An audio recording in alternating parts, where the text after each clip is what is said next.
एक रात का राज। बड़ी अजीब रात थी। शहर के बाहरी इलाके में स्थित पुरानी हवेली पर एक गहरा सन्नाटा पसरा हुआ था। लोगों का कहना था कि वहां कुछ अजीब घटनाएं होती हैं। सूरज डूबते ही हवेली के चारों ओर का वातावरण रहस्यमय हो जाता था। रवि एक जासूस था जिसे इन बातों पर बिल्कुल भी विश्वास नहीं था। उसे अपनी जांच के लिए हवेली भेजा गया था। वह अपने साथ एक टॉर्च और एक नोटबुक लेकर आया। दरवाजा थोड़ा सा खुला था, जिससे ठंडी हवा अंदर आ रही थी। रवि ने अपने आप को मजबूत किया और अंदर चला गया। हवेली के अंदर घुसते ही उसे एक अजीब सी आवाज़ सुनाई दी। ऐसा लग रहा था जैसे कोई कुछ फुसफुसा रहा हो। उसने ध्यान से सुना, लेकिन कुछ साफ समझ में नहीं आया। वह धीरे धीरे सीढ़ियों की ओर बढ़ा और ऊपर की ओर चढ़ने लगा। अचानक उसे एक कमरा दिखा जिसकी बत्ती जल रही थी। वह धीमे कदमों से उस कमरे के पास पहुंचा। दरवाजा हल्का सा खुला हुआ था। उसने दरवाजे से अंदर झांक कर देखा। अंदर एक बूढ़ा आदमी बैठा था, जिसके बाल बिखरे हुए थे और चेहरा डरावना लग रहा था। रवि ने अपनी हिम्मत बटोरी और दरवाजे को खटखटाया। बूढ़ा आदमी अचानक चौंक गया और उसकी ओर देखने लगा। रवि ने कहा, मुझे यहाँ कुछ अजीब घटनाओं के बारे में पता चला है। क्या आप मुझे कुछ बता सकते हैं? बूढ़ा आदमी धीरे धीरे बोला, तुम्हें यहाँ नहीं आना चाहिए था। ये जगह श्रापित है। कई साल पहले यहाँ एक दुर्घटना हुई थी जिसमें एक पूरा परिवार मारा गया था।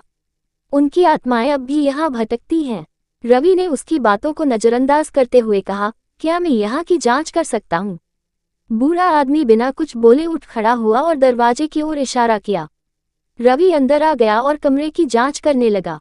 उसे कुछ पुराने दस्तावेज मिले, जिनमें उस दुर्घटना का जिक्र था। लेकिन तभी अचानक से कमरे की बत्तियां बुझ गईं और रवि ने अपने आप को एक अजीब सी स्थिति में पाया। कमरे की दीवारों से आवाजें आने लगीं, जैसे कोई दर्द से कराह रहा हो।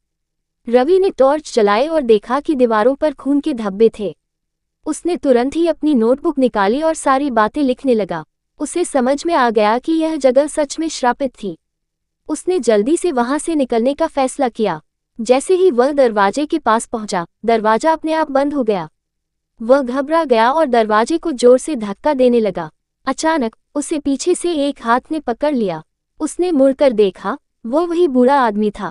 बूढ़ा आदमी उसकी आंखों में देखता हुआ बोला, तुमने हमारे राज को जानने की कोशिश की है। अब तुम यहाँ से नहीं जा सकते। रवि ने अपनी पूरी ताकत लगाकर खुद को छुड़ाया और दरवाजे को जोर से धक्का दिया। दरवाजा खुल गया और वह तेजी से बाहर की ओर भागा। उसने हवेली को पीछे छोड़ते हुए शपथ ली कि वो कभी वापस नहीं आएगा। वह रात रवि के जीवन की सबसे भयानक रात बन गई। उसने वह केस हमेशा के लिए बंद कर दिया और कभी भी उस हवेली का नाम नहीं लिया।